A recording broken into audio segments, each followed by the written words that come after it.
வியாபாரிகளுக்கு என்னெல்லாம் பிரச்சனை இருக்கு. முதல்ல மரியாதைக்குரிய மாவட்ட தலைமை செயலர் சீனிவாசன் அவர்கள் மற்றும் அவர்களும் பொறுப்பாளர் சரபோஜி வியாபார சங்கத்து வாயிலாக அனைவருக்கும் வணக்கம் தெரிவித்துக் கொள்கிறோம். முதல்ல என்னென்னு கேட்டிங்கன்னா, இங்கே கடை எடுத்து 2.5 ஆண்டு காலம் ஆகிவிட்டது. 2.5 வருஷத்தில் சில பேருக்கு மட்டும்தான் அதுக்குரிய ஒப்பந்த கடிதம் அளிக்கப்பட்டிருக்கு.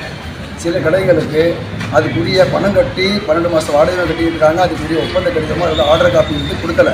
அந்த ஆர்டர் காப்பி எதுக்கு அவசியம் மக்கள் வியாபாரிகள் வருகிறாங்கன்னா, அதை வச்சு தான் அவங்க ஜிஎஸ்டி எடுக்கணும். அதை வச்சு தான் ஃபர்தர் அவங்க வியாபாரத்தை முன்னே கொண்டு போகிறதுக்கு ஒரு லோன் எடுக்கிறதுக்கும் அந்த ஆர்டர் காப்பிக்கு தேவைப்படுது கேட்குறாங்க பேங்க்கில்.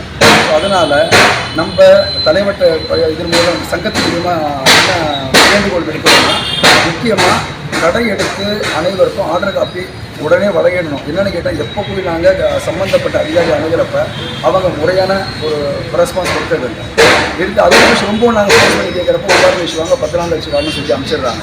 ஸோ அதனால் இதுக்கு மாவட்ட சங்கம், அதாவது மாவட்ட தலைமை வந்து சீனிவாசன் தலைமையில் இதுக்கு ஒரு முறையான ஒரு முடிவு எடுக்கணும். ஒன்று.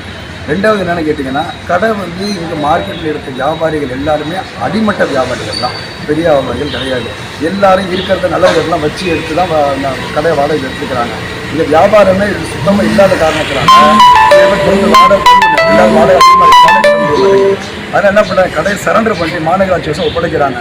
ஒப்படைச்சிட்டு அந்த கடையை மறு ஏலம் வச்சு டெண்டரை வச்சு அந்த கடையை மாநகராட்சி இன்னொரு நபருக்கு அந்த கடையை வழங்கிடுது. அப்படி இப்போ வழங்கின பட்சத்துலையும் அந்த முதல்ல கடை சார் அவர் என்ன மனுவில் கொடுக்குறாருன்னா, எனக்கு இன்னைய தேதி வரணும், எவ்வளோ வாடகையோ மாநகராட்சி வாடகை பிடிச்சிக்கோங்க, மீதமுள்ள தொகையை எனக்கு திருப்பி கொடுங்க, ரீஃபண்ட் கேட்குறாங்க.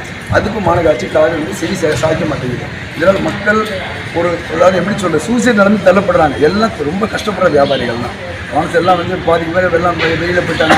கேட்டால் மாநகராட்சி முதல்ல சொன்னது தெருக்கடைகள் இருக்காது, நீங்கள் உள்ளுக்கு வந்து கடை எடுங்க அப்படின்னு சொல்லி தான் கொடுத்தாங்க. அந்த நம்பிக்கையில் உள்ளே வந்தாங்க.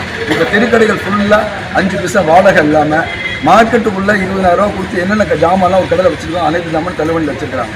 இது சம்மந்தமாக போய் பல மனுக்களும் கொடுத்துருக்குறோம், பல கோரிக்கை கொடுத்துருக்கோம். ஆனால் என்ன நாங்கள் செஞ்ச தப்புன்னா, நம்ம தலைவர்கிட்ட வந்து மனு கொடுக்கலாம், அது சம்மந்தம் அவங்க பேசலை. அது இந்த மாதிரி தவறு தான். காம்பவுண்ட்லேருந்து எல்லாமே இத்தனைக்கும் அதுக்கு மேயர் வந்தாங்க, கமிஷனர் வந்தாங்க, எல்லாம் செஞ்சு கொடுக்குறோம், அதை பண்ணுறோம், 3000 வாடகை பண்ணி தரணும் சொல்லி அதுக்கும் நம்ம வாடகை இதெல்லாம் கேட்டாங்க. அதுக்கு ஒரு ஏற்பாடு நாங்கள் பண்ணி கொடுத்தோம், மனுவெல்லாம் எழுதி கொடுத்தோம். இன்னைய டேட்டு வரலாம், அது சம்மந்தமாக எந்த ஒரு நடவடிக்கை எடுக்கலை.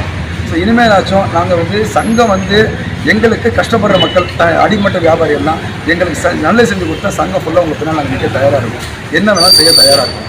ஸோ அதான் இதுக்கு வந்து நீங்கள் தான் ஒரு நல்ல முடிவு எடுத்து நீங்கள் அங்கே போராட்டம் பண்ணி நினச்சிங்கன்னா நாங்கள் ஃபுல்லாக எல்லாத்தையும் கடை எடுப்பு பண்ணுறோம், எல்லாத்தையும் அழைச்சி நாங்கள் உங்கள்கிட்ட வர்றோம்.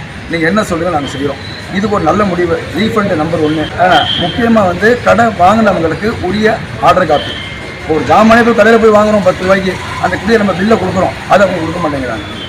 ஸோ அதுக்கான இதெல்லாம் நல்ல முறையாக பேசி எங்களுக்கு நீங்கள் தான் செஞ்சு கொடுக்கணுன்னு சங்கத்து மூலியமாக இந்த கோரிக்கை உங்களுக்கு தான்